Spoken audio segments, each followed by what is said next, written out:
Hi friends, thank you for tuning in to the Concussion Coach podcast. I'm Bethany Lewis, the Concussion Coach.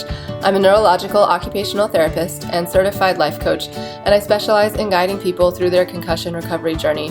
I am passionate about helping people understand their injury, speed up their recovery, and reclaim control over their life post-concussion. The purpose of this podcast is to help increase awareness of concussions and the impact they can have on a person's life, and to bring hope to people who have suffered a concussion and those who love them. I firmly believe that sharing stories and knowledge about concussions will bring important light and understanding to this misunderstood and often invisible injury. The information in this podcast is meant to bring that awareness and hope and is not meant as medical advice. The opinions shared are those of the interviewees and my own. If you are suffering with lingering concussion symptoms, I have created a concussion coaching program specifically for you. I will be your mentor to guide you through your recovery journey, offering help with understanding and managing your symptoms, setting achievable goals, and learning how to manage your own thoughts and nervous system in order to get control over your life again. If this program sounds like something that would help you or someone you love, sign up for a free consultation. In the consultation, you'll get valuable information and resources and gain hope for your future. Sign up for your free consultation at the link in the show notes or at my website, www.theconcussioncoach.com.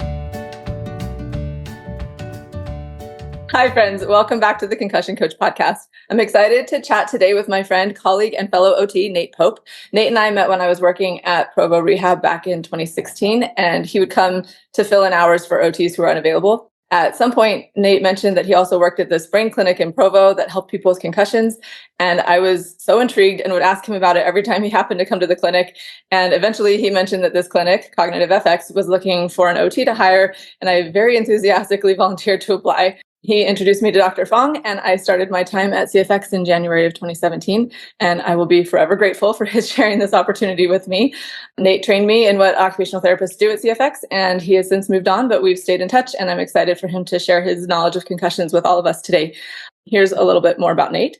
After working for 8 years with Cognitive FX, a world-renowned concussion research and treatment center, he developed a multisensory and integration therapy approach for treating post-concussion syndrome. Nate has also worked in various geriatric and pediatric settings over a 20-year span, eventually specializing in both pediatrics and concussion recovery. He has worked as a pediatric school-based OT for 20 years at Alpine School District and loves making a difference for children. 2.5 years ago, Nate set out to bring more relief to those struggling with concussions and traumatic brain injuries. Having worked with countless individuals and families suffering from the effects of PCS and having seen firsthand how debilitating post-concussion syndrome can be, he built a team that could bring more hope and healing to Utah. With the newly formed NCX Brain Recovery Center, his vision has come true. So thanks for being here with us, Nate, and I'm excited to get to pick your brain a little bit today. Yeah, thanks for having me. Yeah, so let's start with having you share with us what got you interested in occupational therapy in the first place. Like, how did you get into it, and what do you love about it? Okay, well, I'll have to give you the short version because occupational therapy is really the problem-solving side of the therapies, the holistic look at the whole person. And it's a therapy where you're not as much specialized in the beginning. You're more trying to look at how every single aspect of life either is helping you do what you need to do or preventing it, and figuring out, problem solving, how to better do the things that you need and want to be able to do, whether it's occupation or school or whatever it is that you do and love to do. OT helps you do it better. And so that it was an easy sell for me when I actually learned what occupational therapy does. The title itself doesn't lend to knowing that. It's confusing. Yeah. So if I'm going somewhere for, my foot, I want a foot doctor. I love the fact that we have in Western medicine specialization, and that's what you need and want a lot of times. But there also needs to be someone who looks at how everything comes together. And we'll talk later about all the brain stuff, but the brain in particular is a place where everything comes together. So it just makes sense. To me, they could have probably called occupational therapists brain therapists in some ways, because so much of what we do is connected to the various aspects of what the brain is able to help us do in our lives. And so anyway, that I kind of got interested. Just mostly I wanted to help people, and like a lot of people out there, and I figured out creative problem solving was something I was pretty okay at, and was passionate about being able to help people just by looking at all of the variables of what was going into, maybe decreasing the quality of their life and changing that for them. So it's been super fun. I've worked in almost every aspect of occupational therapy, from old people to young people, and I haven't found a single thing I don't love to do. So, but I have become more passionate about certain things. So that's awesome. I love it. That was one of the things that drew me to OT as well, was just that I could make a decision without really making a decision about what I wanted to do, because there were still so many options, which yes. is really good, and also can be overwhelming sometimes, but there are so many wonderful ways to practice occupational therapy. So that's awesome. So how did you what led you to CFX and the brain stuff working there? Tell us a little bit about that. Sure. Well, it was kind of interesting in the beginning. My brother-in-law and also one of my neighbors, who were both occupational therapists at the time, had connections to CFX, or had heard and even been asked to maybe help participate, as they were kind of in their early stages in developing their programs. And so in those early years, they didn't have the ability to help as much as what Cognitive FX needed at the time. So they approached me. My name had just come up a few times for them, and they asked me if I would consider it. And I was like, well, it sounds awesome and intriguing, but I don't know what I'm doing. Are you sure you want me? Because, and they kind of reassured me, you know what, nobody knows what they're doing in this realm. We need someone who's willing to kind of experiment and pioneer and really research, take the best research of what's out there for remedial approaches, because so much of what was out there was compensatory, adaptive, basically deal with it approaches to brain recovery. And boy, that it falls far short of what you really want if you prematurely settle for just dealing with it. If you have headaches, take medicine. If you have ADHD, focus issues, or anxiety or depression, take medicine. Or sleep issues, take medicine. Light sensitivity, wear sunglasses. If your organizational skills are impaired, you need to, write everything down. And, use calendars, planners. Like, there were so many adaptive compensatory approaches out there that were very helpful, in the sense that they were better than what the patients had before. Yeah. But because there was now a remedial way, a way of fixing the problem, you always want to exhaust all your fix-it options, in my opinion, before you go to the settle and deal with it options. So yeah, I agree and love that. So sounds like you didn't necessarily know a ton about concussions prior to working there. Yeah. Yeah. So what surprised you about concussions as you started becoming more familiar with them through your work there? Well, so as soon as I started working there, I tried to learn as much as I could, a lot of self-learning, because you do not learn any of this in school. And even talking to Dr. Fung and Dr. Allen about where to go, what conferences to go to, it kind of came down to, well, Nate, you can learn from anywhere, everything you can, of course, but maybe you should also try learning as much as you can from us, because this is the cutting edge research. This is the pinnacle of knowledge on concussion rehab. And so I realized that the hard way too. I went to a number of conferences and was so disheartened by how much they ended up talking about deal with it approaches in the end, and basically saying that's what you're going to have to expect to do, and that's what's available. And I kept wanting to raise my hand. Actually, there are better options. There's some remedial fix-it approaches you probably should consider. And anyway, so eventually it was a lot of self-learning, but learning from the people there at Cognitive FX, basically taking research. This was the exciting part, is taking research and applying it immediately, and seeing, and then getting feedback from the doctors as to, hey, it's working. This is really working. And oh, by the way, let's increase cardio because we've learned more about how much cardio adds to resetting the brain and doing what we need to do. And so we'd add that piece. And so we would kind of learn things as the research would kind of come our way via Cognitive FX. And I know they also looked at other places too and were somewhat eclectic. It wasn't just all their own stuff either. Yeah. And so they were kind of where I was getting it all from was mostly while I was working with them. And that's where I kind of learned.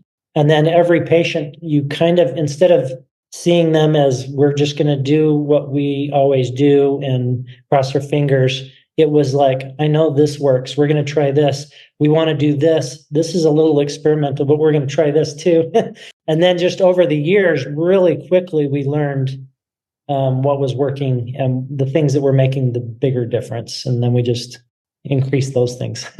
So Love it. That is so cool. And I think that fortunately there is more information out there getting out about the remedial approaches, the things that will actually fix it rather than just deal with it compensatory stuff. So I'm glad that things are changing and shifting, but there's still a long ways to go. So I think having conversations like this, getting it out there will hopefully help increase that knowledge and awareness. So, and I really have loved the way that you explain concepts about the brain and how concussion impacts it. That was really helpful for me as you were training me. So for our listeners who may be new to this experience of concussion, can you share what you think are important things for people to be aware of as they're starting out a concussion journey? Or even also maybe early on, and also like what's happening with post-concussion syndrome if it hasn't evolved, what's going on there? Sure. Well, it became pretty apparent through the research that, when you have a concussion, so many go and get regular MRIs, for example, and the vast majority, super, super high percentage of those in the 90 plus percentile were like getting feedback of, they love to use the words not remarkable about your brain. I think it's kind of insulting, but but basically it's their way of saying, hey, there's nothing here, you're fine. But it was very apparent they're not fine, and so a lot of that was in the post-concussion stage, though. That's people going and maybe getting a scan because things aren't getting better. Some people would get a scan, though, right after a concussion too, and they're still in the acute phase. It might be days or a week or whatever after. And they're also saying there's nothing wrong, and in both cases, you've got a lot of symptoms going on and people saying, well, what's going on if there's nothing wrong in the scan? So it became pretty apparent through the functional MRI, the FNCI that Cognitive FX does, that, actually healthy parts of your brain, healthy brain tissue cannot be doing what it's supposed to do. You can have neural pathways and areas of your brain just not as engaged or as active as they should be. And in the acute stage of a concussion, you have parts of your brain that go into survival mode. We don't know everything about that. To my knowledge, we don't know why some do and some don't. But the brain's trying to cope with that, leaves you with symptoms because some areas are probably engaging and trying to take over for what the other areas are not doing at the time. And so you have some underworking, overworking things going on, even in the acute stage. But fortunately, for most people in that acute stage is they get through that and their brain resets without any interventions. And some of them are doing the exact wrong things and it's still resetting for them. So they just are fortunate. They might go in a dark, quiet room and do nothing, which is not what you're supposed to do. But they may do that and totally recover. And unfortunately, some of them come out thinking that's what helped them recover. But in that acute stage, the brain is trying to figure things out. And a lot of times, most of the time, it does. And it resets. And the parts that were disengaged a little, the parts that were overworking, that kind of fixes itself. And eventually, they get back to normal. And it's just if it's an athlete, their return to play, thumbs up, go ahead, go back to your sport. If they can go back to work, back to school, and no real problems. But so some in that acute stage would be a lot less likely to have lingering symptoms if they did the right things, however. So I think one important thing before I move on from the acute stage is to understand that while you're there are some things that are much healthier activities than going in a dark, quiet place and doing nothing. That's so not a good option for you. Now, right after, we're talking immediately after and the day after, you can take some of that rest period and you may go somewhere dark and kind of quiet. And I still would recommend mild stimulation, and talk with someone. So you have some auditory, verbal, some visual. Don't go totally dark, quiet, but you can kind of take it really easy and not do much. But pretty soon, the research keeps showing sooner and sooner. The earlier you become more engaged, the less likely you will have symptoms that linger after, say, a month or so from your concussion date. So getting some cardio, non-jarring cardio, is super critical in that acute stage. So stationary bike is one of the easiest ways to do that. Some people go swimming. That's not jarring. Ellipticals, those are good things. I think just even walking and talking is one of my favorite things. Go for a walk and talk. Yeah. Yes. Yep. It's not jarring. And when you're outside, your visual, what your brain has to process visually is so much more than when you're inside, because there's that whole depth of everything and convergence and tracking. And now when you're in the acute stage, you're not trying to super challenge that. Just being outside, period, is enough challenge for some people. And just going and walking and then casual conversation. This is not your deep, discussions per se. It's just talking and walking. If you don't have someone to walk or talk to while you're walking, then take an audiobook. If you want, listen to. But I think in the acute stage, actually, I take that back. Calm, familiar music is probably a better option in the acute stage. Later, when you want to challenge your brain, that's when you do your audiobook stuff. But so we try to help people in the acute stage. Right now, it's a free service. People come in for consultations. And until we're overwhelmed, we'll continue to probably offer that as a free service.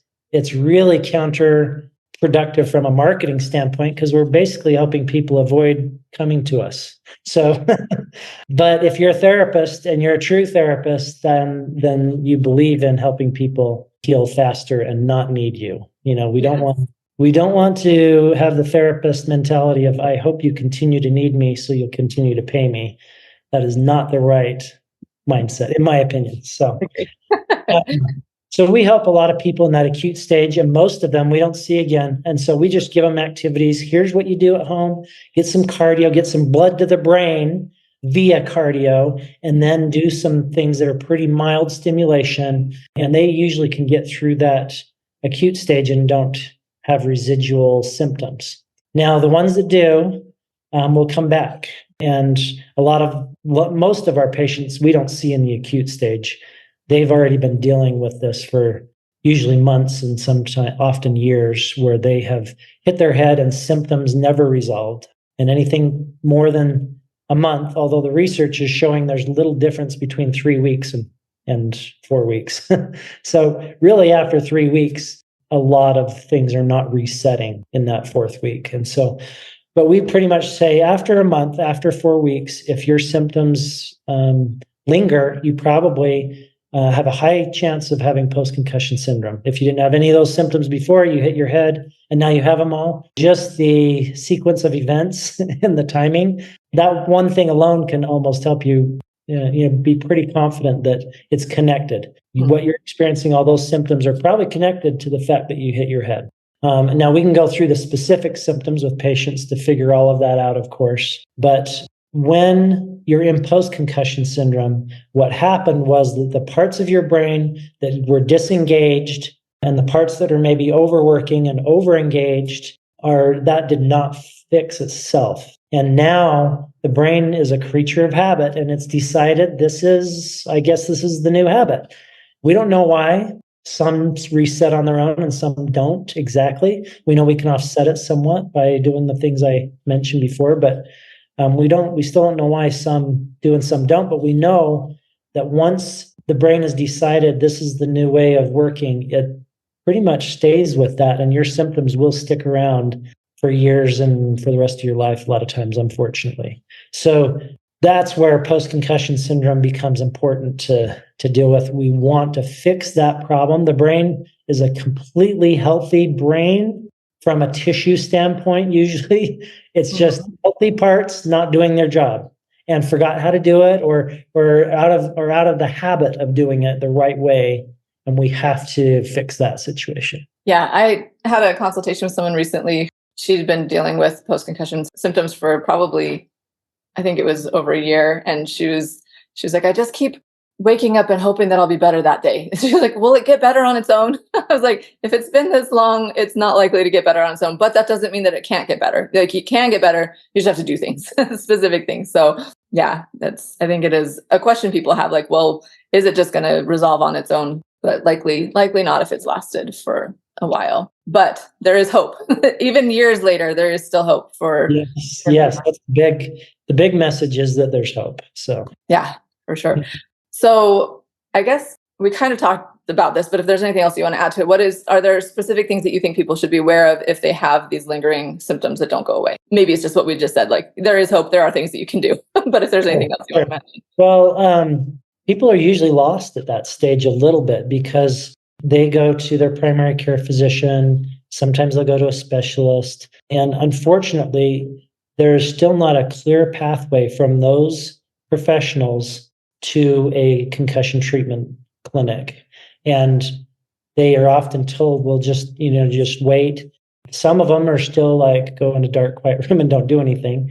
Others are like, no, you should do some stuff, but they don't always direct you to getting the help that you need. And the sooner you get the right kind of treatment, and there's not a lot of people that focus on an intense approach where you're getting many hours in a row, many days in a row of therapy that's focused on the areas that are suspected to be the less active areas to fix that situation. Mm-hmm. But getting treatment from a place that offers that's what we like to do here at NCX Brain Recovery. And I know that's what they like to do at Cognitive FX as well. And so you want to get somewhere where someone can help you start doing that, because breaking habits is really hard to do with 1 hour a week. And so what you should be aware of is that the system, I'm just going to call it the system.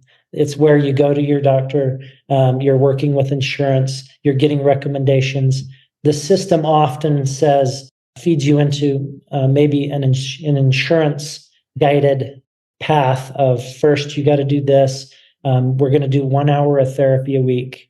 That's kind of a traditional approach. I don't know who decided that the brain is the same as the rest of the body and should get maybe 1 hour a week. Like if you injure a muscle and you're going to physical therapy for an hour a week, or if you have speech delays and you're doing an hour of speech each week, somewhere somebody, I guess, decided that 1 hour a week should be good for the brain as well. But that's kind of what the approach promotes. And 1 hour a week is only enough if you have an overworking side of your brain compensating for that less active side. 1 hour a week is enough to really overwork that part of your brain that's already overworking. You're not changing the pattern. You're not activating the stuff that's inactive. So really quick, clinician and patient give up on that kind of therapy. And that's why they jump very quickly into deal with it approaches. So it is good to be aware, if you're in post-concussion syndrome, that the traditional approaches are sometimes going to fall very short and often exacerbate things and just aren't very helpful, unfortunately. I would love it if the traditional approach eventually is the research-guided approach, not the insurance paid-for approach. Amen. Amen. Can I get an amen? Seriously. It's frustrating. And I think that's part of what is so disheartening to so many people, is they try all these things and And maybe they get some improvement from some of them for at least a little bit of time, and maybe for a while, like maybe it does last, but it doesn't deal with the underlying issues always and resolve all the things. So it can be very frustrating and hard to deal with. Yeah. So, and we'll go more into kind of what you guys do with your clinic, but I want to take a second here to talk about a lot of your work is in the school system. And I'm just curious, do you see a lot of impact of concussions or brain injury with the students that you work with? Yeah. So in a school system, I'm in Alpine School District, which is the biggest school district in Utah right now. There's a traumatic brain injury team. I'm part of that team. I can consult with them about things to do. A lot of what you see in the school district is accommodations on how to make school work for these kids. There's no ability to really do an intense approach at the school setting. And so what we often find is we're trying to make life work for those kids by giving them, they have a hard time focusing now. They're going to have twice as much time on tests and assignments. That's an accommodation. They're going to need breaks while taking tests or doing assignments. Just need to take little breaks. They might have a headache or something that comes up and they just can't do what they need to do, or they can't focus, or they can't remember. So it's really hard in a school setting. School is one of the hardest things because you're asking your brain to focus at a high level and remember what you're learning. You need to remember what you've learned. And if you have a TBI and you're in school, man, you can't focus as good as you need to. And you also aren't remembering what you've studied, and you're not retaining. Sometimes with a TBI or with post-concussion syndrome, which is a mild TBI, you're going to have a really hard time getting your brain to process information when you're going from class to class to class to class. You need some downtime. You may be in kind of a fight or flight mode. Part of post-concussion syndrome, can often lead to autonomic dysregulation, so that you're not going in and out of your sympathetic and parasympathetic nervous systems as naturally as you're supposed to, and you get stuck in one versus the other too much, and now you're dealing with anxiety and you can't focus. And we also know that our brain really processes information, organizes it, and encodes memory when it's not in that fight or flight mode as much. And so there's a lot to do with brain waves as well. You're kind of in a beta. So if you measure the frequency of your brain when you're super active and learning, it's kind of going to be in that beta, super high frequency. And then when our brain is encoding memory and making sense of the challenge we just went through, it's usually in alpha. Mm-hmm. And some of our post-concussion patients they're in fight or flight, and they're in beta mode, and they just can't get out of either of those things. And so learning and remembering things and organizing their thoughts, so they feel like they're in constant brain fog. And so in the school settings for pediatrics, it's a real hard thing because the therapies offered at the school level are going to be about 30 minutes is probably average per week, with occupational therapy or speech. And again, that is mostly going to only be able to, if they're trying to really challenge them, it's most likely that it's going to overwork the part of the brain that's already overworking. And so, then you're going to deal with it by giving them all these accommodations. Yeah, it's going to be that is a deal with it approach. Yeah. So well, it's hard to work in that setting a little bit and be like, I know what you really need. But there's a conflict of interest a little bit with me working in Alpine School District. Mm-hmm. If I was to tell everybody, you don't need what I can do here, you need to go to my clinic, right. I can't say that, and I don't say that. So, but it's important that people know there is help out there, but you need a different approach probably than what your school is going to be able to provide if you need to get out of post-concussion syndrome, and that's what you're thinking you're in. You need more help than what they'll be able to do. Okay, I think that is important for parents to hear. Like, there's the kids, and I think I'm actually glad that we're bringing this up because I think there are accommodations and there are things, it's not a quick fix. So even like in the meantime, there are things that compensatory strategies are going to be important. Accommodations at school are important. I'm curious, what have you seen as far as if a kid has had a recent concussion, do you see them taking time off of school? Like how long, if they do take time off, is there a typical amount of time that they need? And then when they come back, what kind of accommodations, how many breaks should they be getting? Things like that. I think those are really important and things that parents are going to want to know. Sure. First of all, everything that everyone is probably doing in the school setting, like therapists, is probably the right, as good as they can do with what they've got. You need those accommodations in the meantime, even if what you really need to reset your brain is some outside outpatient therapy, coming to a clinic like ours or Cognitive or somewhere. You are going to need those accommodations in the meantime to make life workable. A lot of times kids will just not go to school at all. Just this, how much is going to school, especially, elementary, junior high school, all of those environments are like stimulation overload. Yeah. For everybody. Everybody's overstimulated.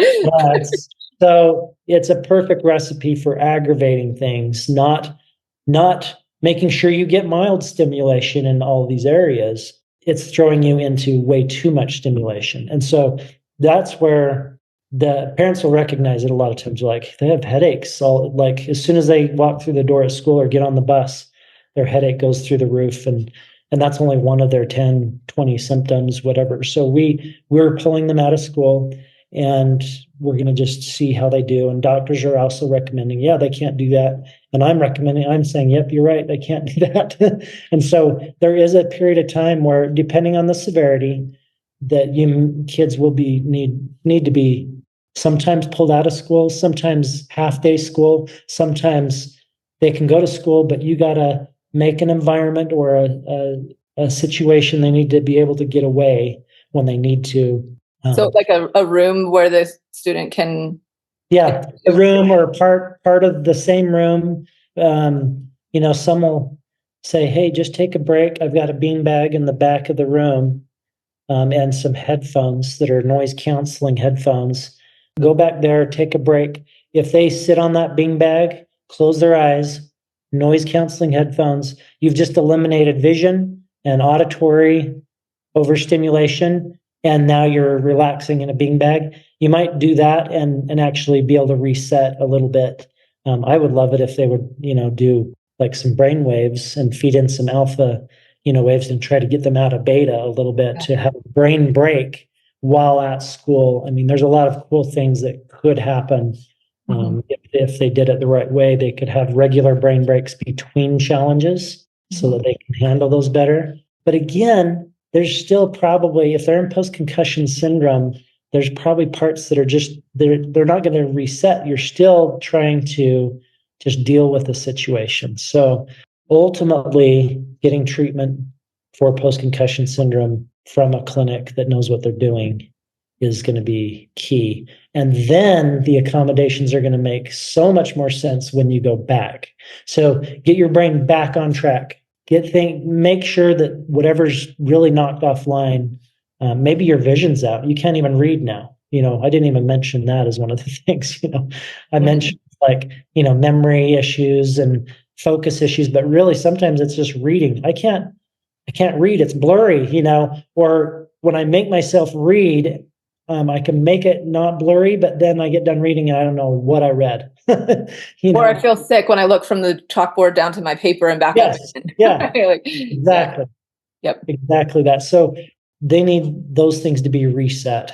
And that requires an intense program that knows what they're doing for concussion treatment. And then, in my opinion, and then we'll write letters for 504 plans. So that's it's a legal document that a school and school districts have to follow. It's federal mandated, kind of thing if they qualify for a 504 plan, which is what most of our students that we work with in the school setting will qualify for that. And they'll say, hey, they had this concussion or mild TBI or whatever. They can't do things that they used to be able to do. they need some accommodations. And then we can, from our clinic, we can recommend, we can't say, here's the things you guys need to do, but we can give a list of ideas and say, hey, they need more time on tests, they need breaks, they need all of these things less expected, as far as work, just busy work. You need to limit that. You need to give them teacher notes if possible, so they don't have to take notes down as much. So we can give a lot of accommodations that can be very helpful. And sometimes school teams aren't always thinking of all of those things. And so other times you have a therapist that's right on you, everything you recommend, they're already recommending. So if the OT there is doing a good job and the other, speech therapists and ed teachers jump on board, they often know what to do for accommodation. But it's nice to have, sometimes administrative staff they have a lot more influence on 504 plans because the principal is the one over 504 plans. Everything else in special education is under the special education department. But the way that it was legislated, the 504 plans are under the principal and the administrative staff. And sometimes they're like, well, this comes out of our budget. Any money, we got to figure this out from our school side of things. And so they're like, I don't know that they look normal. They look like they're good. I think they're just, milking this. And not that can't happen, but a lot of times PCS is invisible to outsiders. Sometimes they cannot see what's going on inside them. And it helps for a clinic to be able to give that additional validation as to what's going on. And this is why they really do need these accommodations. So we try to do that. We'll write letters that try to influence teams to give them enough support in the school setting. So, okay, that's good to know. As parents are, looking and trying to figure stuff out, that it is through the administrative side, not necessarily the special ed side, if they're trying to get those 504 accommodations. And yeah, it's just interesting to hear, in talking to different people who went through concussions when they were in school, just some of the things you wouldn't even think of that come up that are so hard for them. Like I have one client who really has a hard time because there's a fan in the room that is constantly on, and like nobody else is bothered by it, but it is really distracting. It's really loud. It hurts her ears. Like she's found that noise reduction devices can be really helpful. Those flare audio things. I don't know. I don't know the noise reduction device. Do you recommend are there other like devices or things that people can get accommodations or be allowed to bring or do at school that you think are particularly helpful for students? Yeah, noise canceling headphones. Sometimes if it's a junior high school kid, especially, they're so aware of being set apart from their peers. They don't want to be the one with these big headphones on necessarily. So sometimes just some of those earbuds that are noise canceling, so the noise reduction kind, sometimes those are sufficient. There's other kind that actually they will do a counter. I don't know how to explain this scientifically, but it's like a counter frequency to what's coming in. So it's the opposite. So it cancels it. That's the true noise canceling. I'm probably messing up how I described it, but it actually makes it so you hear less. Than noise reduction is just like putting insulation in your ears and reducing how much can get through. So you can play around with those, but those earbuds, either noise reduction or noise canceling, are a better option often because it's kind of cool and okay to wear earbuds, but not these big old things, noise reduction headphones. And you can, when it's appropriate, feed music or brain waves. So now you can tap into a few other modalities that might also be helpful you're going through. So I like noise canceling earbuds and to have the Brainwaves 37 app downloaded if you have an iPhone and just use that for brain breaks when needed. And anyway, I think those are a few good options for noise counseling. Other things, if it's visually just too difficult, sitting in the front of the class is actually less visually stimulating than sitting in the back. When you're in the back, you see what all your peers are doing, and you're trying to watch the teacher. So also, if the teacher can use the PA system, they have a way to use microphones. So when they do that, all of a sudden now all the voices in the classroom are not don't sound as similar volume to the teacher, because now the teacher's volume is obviously more, so it's easier for focus with auditory stuff if the teacher uses those microphone systems. Sometimes there's a number of things that could help, but those are a few. That's good to know. Thank you. And also, I think you kind of mentioned this, but just having notes so that especially if it's an older kid who's more independent, they can go to another room in the school that is quiet and like made for that, or at least where they're not going to be, embarrassed to be in the back of the class doing something else, right? And is there anything that you recommend, or like, I'm sure this comes up where kids, like you mentioned, kids don't want to be looked at as different. They don't want to have people know, or they're embarrassed about it. So is there any advice or anything that you do to help people, or the kids themselves or parents as they're talking to the kids, to encourage that it's okay to take your recovery seriously, do what you need to do, and don't worry about everything else?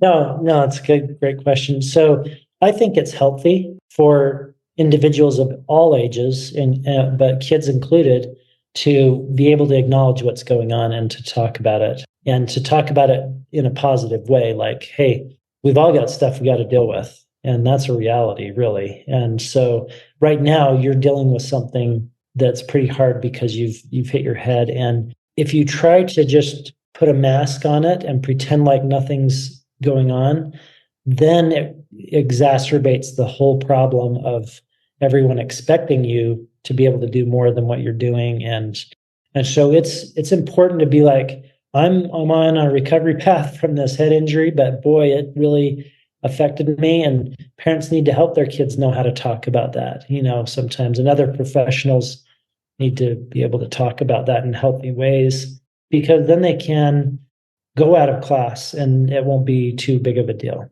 And they can have a break in a different room, and they can look at the big picture as a team.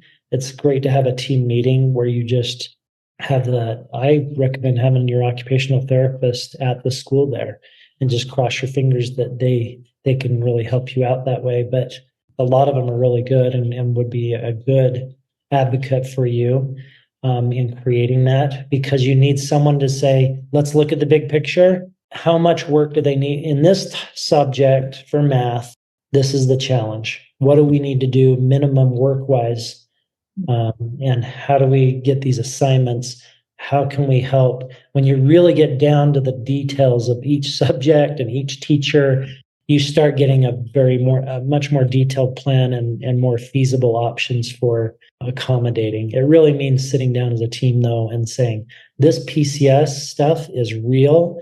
It is significant. You want to make sure that they realize this is not just a concussion. This is a concussion that did not reset. So now you have a brain balance problem that you're going to be dealing with until that's fixed. And they really cannot do what they used to do. So we're going to need to accommodate them. So yeah, and I think that's a really good idea and really important, I think, for parents to know that they can go to bat for their kids. And like, if they, especially, the person dealing with the brain injury, often, one, they're not always fully aware. They don't have a lot of that self-awareness, but they're usually aware to at least a degree that they know that something's off, and that's really hard and can be depressing and like challenging emotionally, feel stupid, all of the things that come along with that, but they can't often advocate for themselves. And so having a parent say, hey, this is what we need, and just really like making sure they're communicating with the teachers. And again, in my conversations with people who've gone through this, it's very frequent that I hear that, some teachers are great and really helpful and willing to be accommodating, and others just don't get it and are just not willing to. And it's like, really, it can be challenging to work with. So, and some, administrative staff like really understand, are super, super helpful, and some don't get it. So it's an education piece. I think I love that idea of bringing the team in, saying, hey, look, this is a professional who's telling you this as well, not just me saying my kid needs this, but like you can pull in a team. I think that's great. Anything else that you can see that parents could do to help their kids in these situations, or just in general as like, caregiver, spouse, sibling, whatever, like how can people support someone who's dealing with a concussion? Yeah. Well, a few things. My lists are endless, so you don't want to get me talking too long. But we do a free service, so if they wanted to come in here, even filling out a symptoms checklist, that's a compelling thing to take into a meeting and say, "Oh, look, how would any of us in this room feel if we had a 7 out of 10 severity headache, 2 or 3 times a day?" It gets that severe, and then the rest of the time it's like a level 2 or 3 all the time. Mm-hmm. That's one of their symptoms. Now let's talk about, there's also, and you go through the symptoms checklist, and we have one that we fill out that's on a 6-point scale of severity, and you can just pinpoint all the ones that are really high on that, get a high number.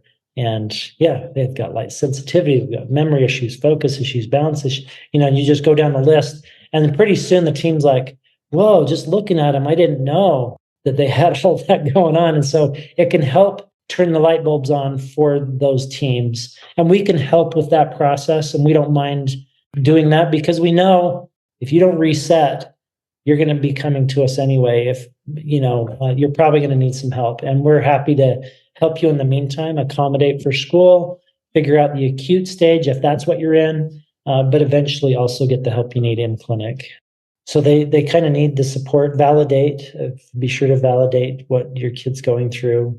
Sometimes parents are the culprit for, unfortunately, not believing their child.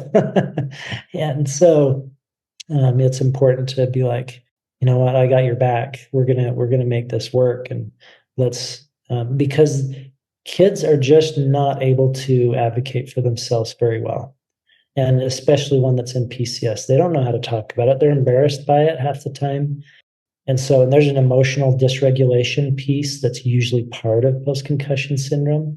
So they're already going to be having some extra sadness or depression and maybe some anxiety that might be part of what they're going through. And they're also going to be super irritable probably. And there's so many things that they're dealing with. They need you as the parent to come on board and actually help them with all of that. So in the meantime, I just remembered what I was going to say. In the meantime, healthy habits in their life. They need a schedule. Sometimes they're just like, if you didn't tell them what to do, they might do the opposite of what they might stay up half the night.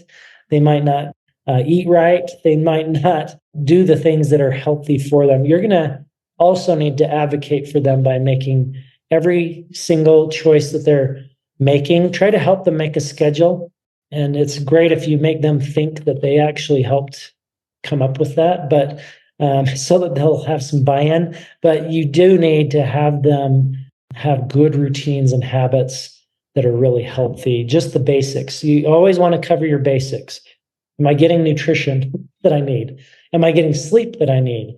Because sometimes the basics can get in the way and we don't realize we're trying to fix the brain or deal with these things, and they're not even doing the basics.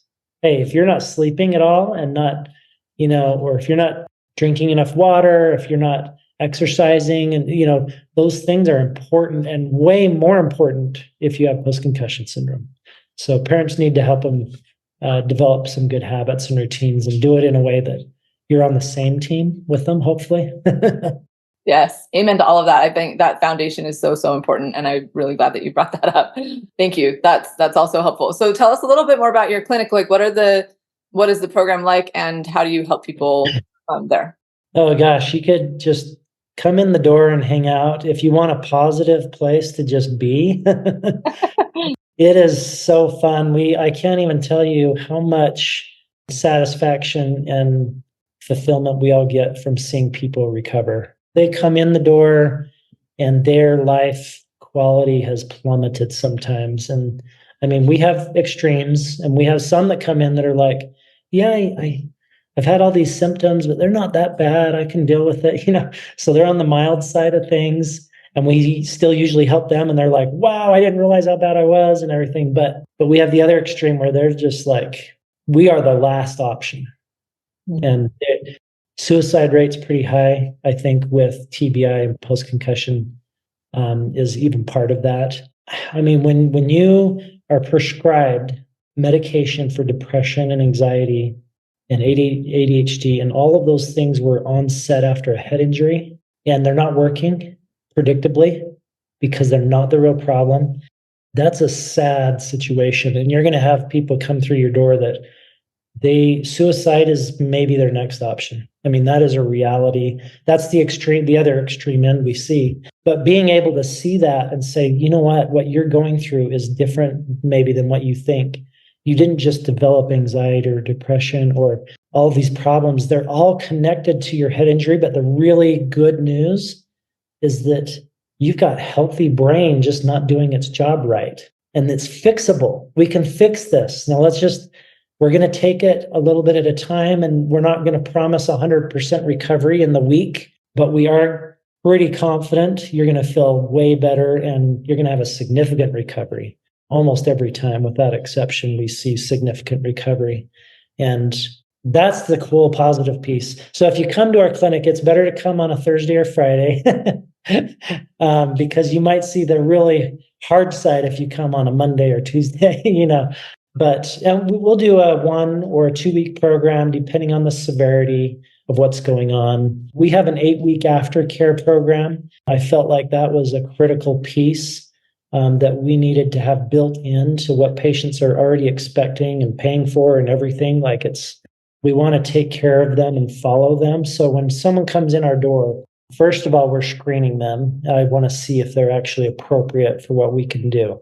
Can we help you is my biggest question I want to answer. And if the answer is yes to that question, and I'm recommending they come and they decide to, then my goal is anyone that comes in that door, we're going to do everything we can to get 100% recovery. And I need to figure out how severe it is, whether it's a 2 weeks or 1 week program. We've had some do 3 even.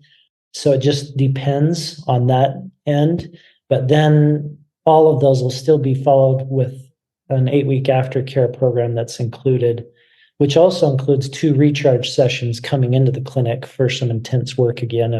If you happen to kind of plateau a little in your home program that you're doing, or need something to shift or change, and just the ongoing consultations that we do every week are not enough, then you can come in and schedule one of those recharge days. Sometimes we found that helps bump them over the edge if they kind of level out on their progress after they leave. But we basically expect a ton of recovery in the first week or 2 weeks that they come, and then the aftercare is going to maintain and build on that. And hopefully by the end of the 8 weeks, patients are like, I know what to do now. You've trained me. I've done it 1,000 times. And you've integrated it into my life, my routines, my hobbies, my interests are all now brain healthy things. I'm doing the things I love, but I'm doing it in a way that I know it's really good for my brain. I have got this. Love you guys, but see you later. So, ultimately that's the goal, is this: have someone come in that really needs our help, change their life, basically give them their brain back, and help them see the brain healthy habits they need to do to maintain the habit and to keep the brain recognizing this is the best way. The brain really wants to follow 2 rules: creature of habit rule and path of least resistance. And sometimes when they first come in, their habit rule their brain habits are horrible because they're in compensation pattern. And so we have to override that pattern with rule number 2, path of least resistance. So we got to show the brain this is an easier way. And we challenge it to the level where the brain is left little option. It can't continue to compensate like it's been doing. There's no way it can do the tasks we're requiring of it without engaging those areas that are less active. Part of that is the nature of the multi-sensor integration approach. We have the brain basically processing body movement, motor planning, balance, all of that. Also processing visual motor, tracking, convergence, divergence, saccadic movements, all of that stuff. At the same time that we're being very verbal and auditory and talking and engaging in conversation, It sounds crazy, but it's actually really fun. It's very challenging, but we start where they're at and we just build.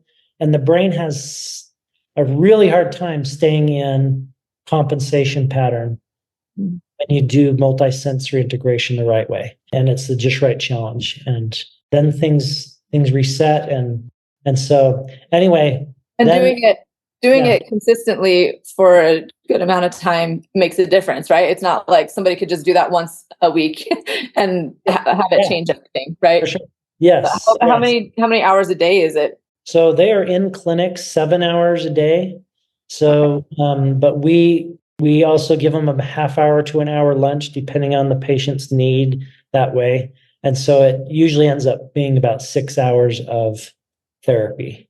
But some of that is also brain breaks, because we have kind of the, getting the brain ready to do what it needs to do phase and doing some cardio and getting blood to the brain. And then we have the multisensory integration activities that we are really engaging, trying to make the brain do things that it needs to do and re-engage areas that are probably less active and get that balance to start shifting. And then we're like, now you need another break. And so then we'll take a brain break and, brain waves. We have a massage table, massage therapist, and a massage chair.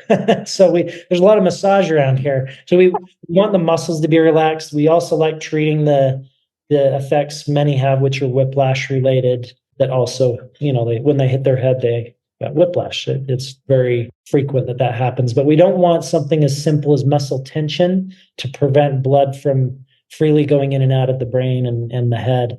And so we like loose necks and shoulders and upper back areas so that can happen. So our brain breaks will consist of some of that myofascial, neuromuscular, massage, soft tissue mobilization, all of those modalities we're trying to incorporate, as well as brain waves and breathing and just kind of doing all the things that help your brain get to the right state for rest and recovery. And then we challenge you again, and we just kind of go through those cycles. It's very familiar, I'm sure, to you, Bethany, with having worked at Cognitive, because a lot of that is overlapping. The difference, I think, from our clinic, from any clinic I'm aware of out there, is that we really feel like occupational therapists that get to know the patient really well can provide that just right challenge and hit that area almost all the time. And so the best therapy is bumping their thresholds of symptom exacerbation, and you're bumping them, but not going so far that the brain's like, too much, I give up. You got to bump them and be like, okay, now we're back enough.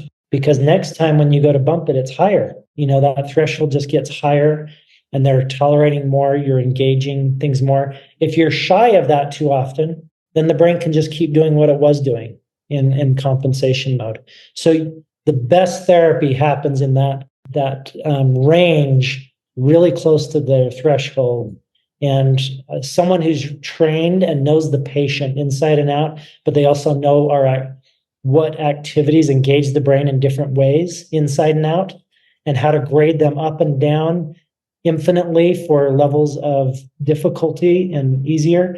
Someone who knows that, and an occupational therapist who is trained, so a neuro-occupational therapist really is the best suited person, in my opinion. I'm very biased. In my opinion, that gives you more really high quality therapy of what the brain really needs. And so that's why we see a lot of awesome recoveries, I think. So that's awesome. Yeah, that just right challenge, finding that balance there is really key. That really what makes the difference. Thank you so much for all of this. I think this will be really helpful, especially for those parents. I love that you have that perspective of the pediatric side and the concussion side. And I think this will be helpful for a lot of people. You mentioned brainwaves. Are there any other resources that you'd like to use or things that you recommend to people to help calm their system down? I guess you mentioned a bunch of them, so that was really helpful, like the massage, the neuromuscular, all of those kinds of soft tissue mobilization, those kinds of things can be helpful. Anything else that you want people to know about concussions or how to help them in the moment, just last minute goodness that you want to share?